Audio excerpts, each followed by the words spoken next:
Welcome back to Nick Lenz's Novel Reviews. This is episode number 56. Yeah, I haven't done one of these in a couple weeks, probably because I didn't have a novel to review, but now that I do. And the book I'm reviewing is Star Trek Titan, Fortune of War by David Mack. This book is a follow-up to an episode from episode 3 of Star Trek Generation called The Survivors. Yep. And this novel just happens to be, just by sheer coincidence, the first novel released in 2 years. And I only started this review series 2 years ago, and I didn't review the previous book. Yep, so this is by far the first book for this series I have ever reviewed. For those of you curious, what the heck is Star Trek Titan? It's the adventures of Captain Riker, well, then Captain Riker when the series started, roughly, I don't think it was that long ago. I think it was, let's see, it started back in 2005, which was about just 3 years after Star Trek Nemesis came out. That's when this novel series first started. And when they had to deal with an aftermath of what happened with Star Trek Nemesis, pretty much as soon as the film ended, the first thing Titan did was go back to the Romulan Star Empire and deal with a crisis there, which also involved a character from the film. Yes, she appeared in the novel as well. And one thing I should point out, though, for every single one of these novels, except for one I can think of, they always have this banner on it, Titan. Yeah, this is by far the only series of Star Trek books that has this. My dad and I have read every single book for this particular series, and I only start reading Star Trek novels. I've been reading a long time now, and I've read every single book that's come out for this series, except for it's one ebook that has come out for Star Trek Titan, and that was, if I can find it here, yeah, it was Absent Enemies. It was actually book 10 of the series. This is the 12th book of the series. Yep, this is the 12th book, taking place from September to October 2386, roughly just after the previous book. Yeah, it's been a couple of years since I've read the book, and I kind of forgot what happened. Now, what's going on with this book is that Riker has got his own fleet of ships called the Alpha Exploration Group, and they come across remains of ships from a species that is currently extinct called the Hynek. And I kind of knew about this first officer who was a spy for this admiral. Now, she's reported to her a few times in the book, once in the beginning, once in the middle, once toward the end. Yeah, this admiral does not like Christine Vale or Will Riker at all. She despises these two. She's basically very paranoid, just trying to find any evidence to have these two arrested for whatever. She just thinks it's just the way to advance her career. Also, for the first time since the Code Equations trilogy, the Breen show up. Yes, the Breen. And it's great to see these guys, because it's been a good few years since I've seen these guys in a Star Trek novel. They're not exactly aliens that pop up that much in the Star Trek novels. As a matter of fact, their appearances are very rare indeed. I mean, there's mentions of the Typhoon Pack, but there's one Gorn that pops up in here, but he plays no effect here. Mostly put, this book is basically going back and forth between Titan and the Breen. Now, who's the cast of the Star Trek Titan series? Some of whom, you got obviously Will Riker, obviously. Yeah, he's one of them. Along with his wife, Deanna Troi, who plays a small part of this novel, though she doesn't have a big role. Currently, Will and Deanna are actually parents. They have a daughter named Tasha, named after Tasha Yar. And you won't believe who the rest of the cast is. It is Tuvok from Star Trek Voyager. Yeah, he's the second officer, plus he's the technical officer. Yeah, originally the person who previously was in position, he's the trail, he's chief of security, but after Ben put him in the hospital, he gave up 2 positions, gave him Tuvok because, well, he deserved them. And Tuvok is the oldest crew member. Also, his wife is on board as well. We also have Alyssa Ogawa, a recurring character from the Next Generation series. She does not pop up in the novel at all. There's a couple of them that do. Another one is Melora Pazur. I think it's how you pronounce her name. Yeah. She comes about a little way through. She popped up for roughly 1 episode of Deep Space Nine. Yeah, she's actually one of 2 Deep Space Nine characters who appeared in the series. The other courses, the characters pop up as one novel. She was in a relationship with the chief engineer, who the chief engineer had was something else I'll get to in a minute. Yeah, she was in a relationship with him, and apparently he hasn't gotten over her yet. Yep. And she only appears for like a few scenes in the novel. Heck, at one point she interacts with Chief Engineer, and what does she do? She calls him an emotional criminal and slaps him in front of his entire engineering staff. Yeah. Yeah, that's what happened to her. Yeah, she popped up for one episode of Deep Space Nine, Melora, and she was played by Daphne Alsbrook. That's who played her.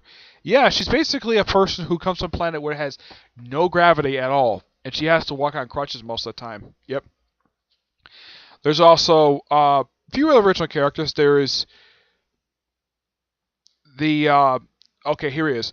It's Commander Zen Red Harai, but he's also referred to as Doctor as well. Yeah, he takes over after the chief engineer after the first one died in the first book of the series, and the guy is quite paranoid. Although eventually by the end of the novel he does appoint a deputy chief engineer, who is an arrogant prick and calling him out on all this bullcrap and how does he respond? Confining him to quarters until further notice for calling him out in front of the entire staff. Yep. There is also the Doctor, who actually does not make a physical appearance in the book. His name is Dr. Sentai,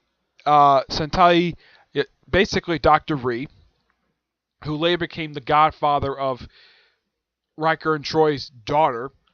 And he actually helped her. He actually helped out Troy with her giving birth because, well, she was able to mysteriously have kids despite the fact this woman is pushing 50. She finally has a daughter. Now, the reason why it's explained like this is because of the events of Star Trek Destiny, a 3-book miniseries which saw the Borg do massive damage to the whole Alpha Quadrant, tearing apart planets, habited or inhabited. Heck, they were even tearing up freaking moons. Yeah, but read that novel series. It's amazing. But this novel is mostly put, just trying to get hands on one particular. It's a fight between the Breen and the Alpha Exploration Group, which the Air 2 ships play a small role in here, but not very much. And if you're wondering, who is here at Deep Space Nine character pops up in here? Brunt, former a guy who used to be part of the Ferengi version of the IRS. I'm not kidding, that's basically what this guy is. And he was played by the ever-awesome Jeffrey Combs. This is one of 2 characters he's known for playing on Deep Space Nine. The other, of course, is Weyoun, which I've heard he loved playing Weyoun more than he played Brunt. Brunt was basically an enemy. It's just like an antagonist toward Quark. That's basically the whole purpose of him. Yep. But this novel is just fantastic. A lot of twists and turns. And Tuvok plays a big role in the book. Now, his wife is on the ship as well, but she has like no... She's not even mentioned in the book at all. Yep. There's also there was one book I remember reading where there was this Andorian student of Tuvok's, which kind of implied that Tuvok and her were attracted to each other, but she later talked to Tuvok's website. Yeah, there's nothing going on between us, and she agrees with her, and she believes her because she knows her husband, and she knows that he would never cheat on her, especially since the guy is a grandfather. Well, that's the thing with Vulcans; they keep their youthful looks for years while everyone else is age all around them.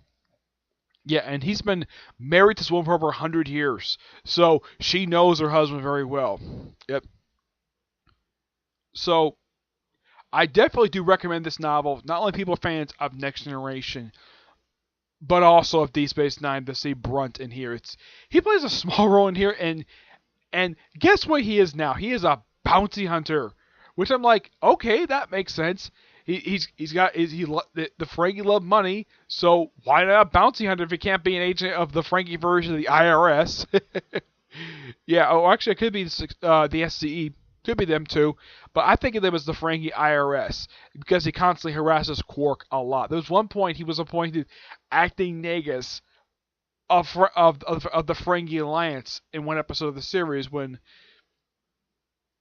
Zek, who was Ron's predecessor as Grand Nagus, put an amendment to the Constitution to allow women to go wear clothes and earn money.